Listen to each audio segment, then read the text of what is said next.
selling, Lucky Find. Gates open, they're up and racing.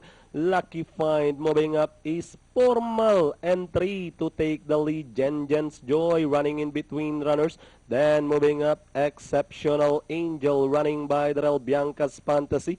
Special Best moving up in between runners, catching the peep spot. Then followed over by Lucky Find and trailing the group is entry number 6, and that's Diamond Dane. About to pass the last 800. We have Formal entry in command. Da Vinci now in second. Jen's Joy racing in third. Exceptional Angel is on the outside now, catching the third spot as they race towards the last 450.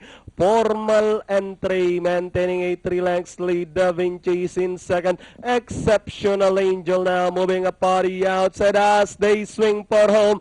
Formal entry still leading the field. Exceptional Angel now running in second, and by Darrell Bianca's Fantasy. Jen's Joy with the last 150 more to run. Formal entry still leading the field. Exceptional Angel remains in second on the outside. Jen's Joy in third, and finally Formal entry, Exceptional Angel, Jen's Joy, Da Vinci, Bianca's Fantasy, Diamond Dane, Special Best, and Lucky Find comes